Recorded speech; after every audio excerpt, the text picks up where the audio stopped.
Hey guys, Abner Miranda here. Today I wanted to briefly cover freedom of speech, which this video is going to end up getting really interesting. Freedom of speech, the way I'm seeing it applied in 2019, is extremely disturbing. I know I'm not the only one saying this, I'm just one of the people who's willing to say it in front of a camera. Freedom of speech is being treated as a one-way door. And it is not understood that freedom of speech is a revolving door. That is to say that if you say something that I disagree with, I have to tolerate it.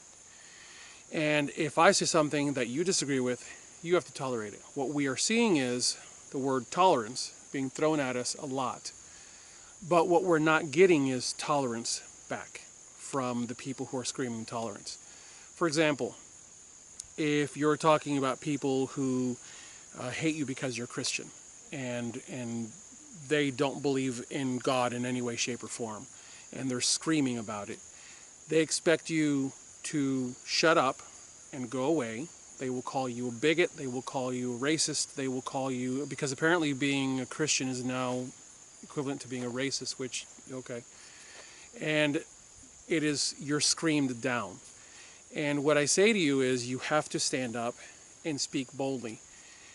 I have started practicing this, and at first my family tended to kind of get rather weirded out by this. Ironically, I did this from the standpoint of firearms, so we're going to go ahead and cover that as well. Actually, let me finish the thought about the religious thing. And the notation that I made is freedom of speech video. What would happen if you had to apply for a tax stamp or had to endure a background check so you could go to church? Okay. When I merge the First and Second Amendment in that manner, it starts to make a little more sense to people. And what I mean by that is, when you buy a firearm, actually I'm not going to go there just yet. I'll go there near the end of this video. At present in America, you can worship the way you see fit. If someone chooses to not see your point of view, because remember the First Amendment is freedom of religion and freedom of speech. Freedom of speech, initially, from the standpoint of our founding fathers, as I have seen it from the reading that I've been doing. Presently, I'm reading a book called 46 Pages. It's about Thomas Paine's Common Sense, which, by the way, guys, fascinating book. It'll actually give you there's Thomas Paine's Common Sense, which you should definitely read. But then there's this massive story that kind of wraps around what it is that made Thomas Paine who he was, what it is that prepared him to write Common Sense. I will tell you what, I'll give you this little tidbit and it might drive you to that book. Did you know that up until George Washington read Thomas Paine's Common Sense, George Washington himself was raising a drink, most days, daily, was raising a drink to King George.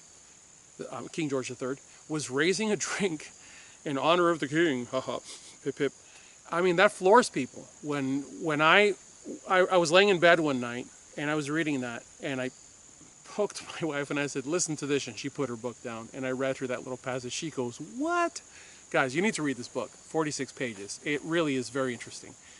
So anyways, freedom of speech, what it really was meant to be was, it meant that you could speak out against your government. It meant that you could get together with a group of people and you could say, guys, these are the issues we're having. We need to do something about this. And you didn't have to worry about the president's men kicking down the door of your house, killing you and your family, and burning your house down, and for that matter, your entire neighborhood.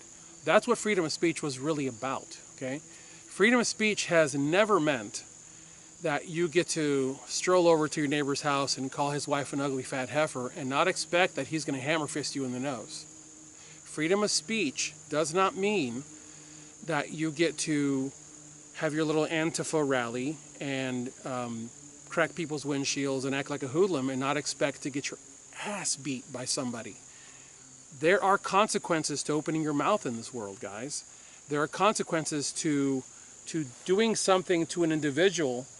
And don't be surprised when that person just hauls off and hits you. Freedom of speech does not protect you from that moment, okay? It protects you from the government as a whole coming down on you. So that's one thing.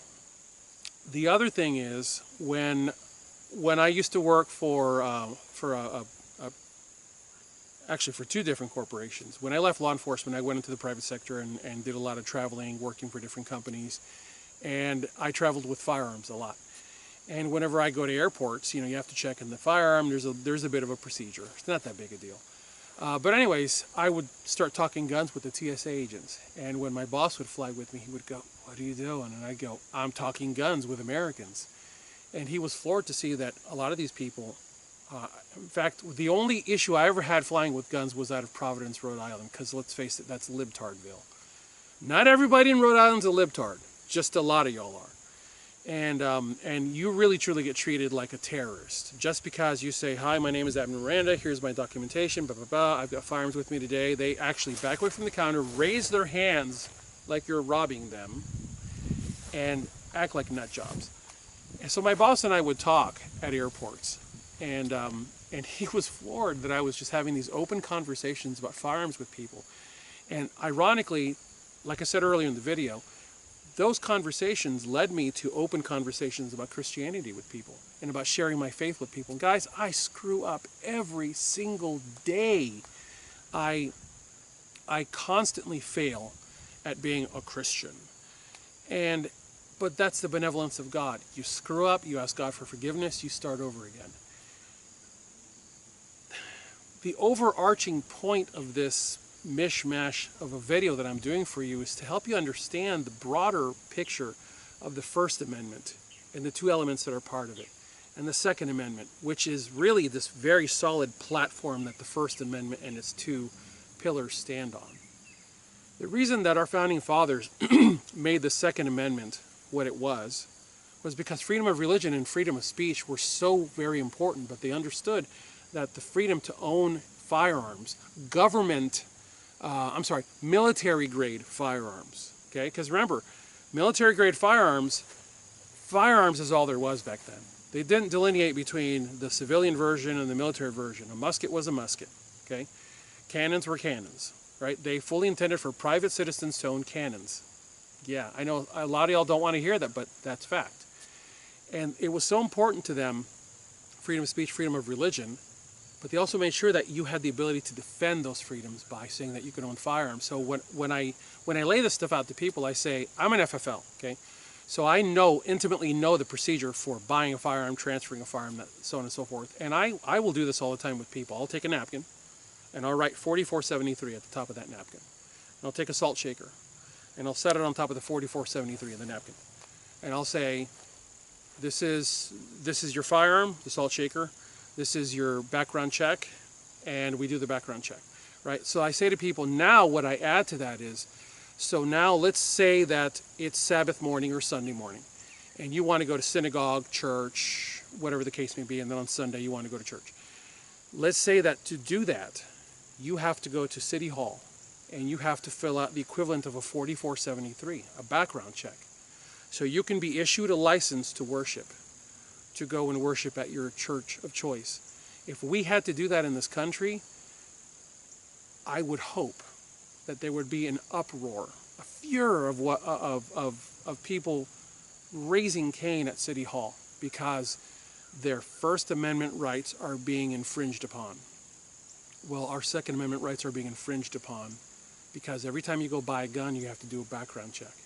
And I know that some of you aren't going to even get where I'm going with this, but guys, an armed society is a self-regulated society. You've heard the term an armed society is a polite society. Okay, let's be more intentional about that. An armed society is a self-regulating society. And in that regulation of society, if everyone is armed and everyone understands what happens if you get out of line, then the First Amendment is protected by the Second Amendment. And the Second Amendment is, how should I put this? The Second Amendment is respected by the First Amendment. If I say something about firearms that you disagree with, then the First Amendment forces you, really, it forces you to have to tolerate what I'm saying. Just like if you say something that I disagree with about firearms, then the First Amendment forces me to tolerate what you're saying. Freedom of speech, freedom of religion, freedom to own firearms, really are a triad, or a trinity, if you're religiously minded, a triad or a trinity. Three things that are so interconnected to one another that, with all honesty, I really believe that our founding fathers probably wanted to make those three they wanted to make those three things really one. They realized that freedom of speech and freedom of religion were so very important that they needed to be their own amendment. But then the freedom to own, keep firearms, and bear firearms was the pillar on which, was the base on which those pillars stood. This video comes to you from the heart. I really don't care if you agree or if you disagree, because guess what? The First Amendment says that you have to tolerate what I'm saying. I no longer fear somebody yanking my videos. I no longer fear somebody yanking my channel. I don't care. Guys, I don't care. If somebody yanks this channel, fine. Then I will go and I will pay some company, probably I'll pay Vimeo every month, and I will move all of my videos, because they're all archived. Externally, they're all archived. I will move all my videos over to Vimeo. If I'm ever yanked, guys, go to my website, tier1citizen.com, and I'll tell you where I've moved my stuff to. I don't really care. If the libtards decide to attack me for espousing freedom of speech, both sides of freedom of speech, pro-gay, anti-gay, pro-black, anti-black, pro-white, anti-white, pro-this, pro-that, I don't care. Guys, I don't care. It doesn't mean that I agree with what you're doing. It means that I agree with your freedom to say, this is who I am, this is what I'm about, and if you don't like it, nah. Guys, that's freedom of speech.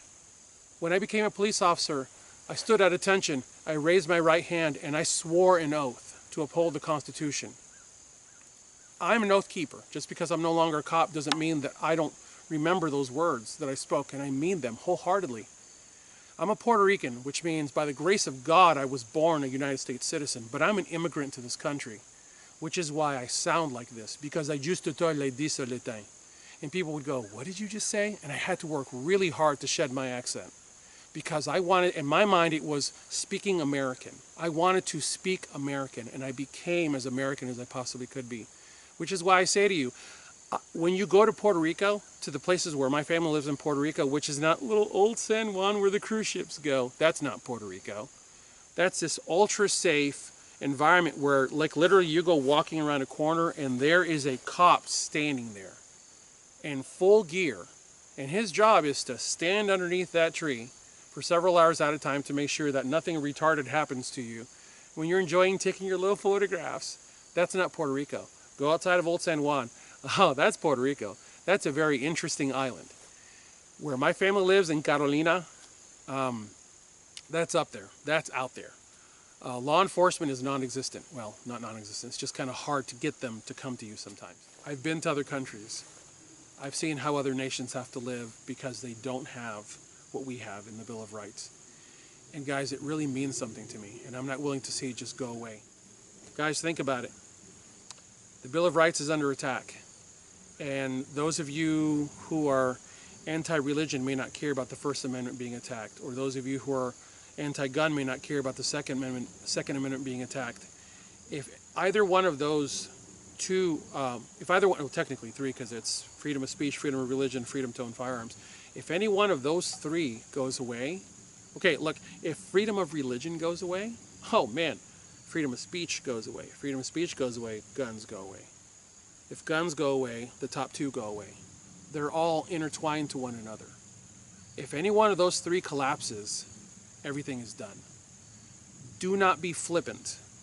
I say this to everyone who's watching this. Send this out. Let other people see this.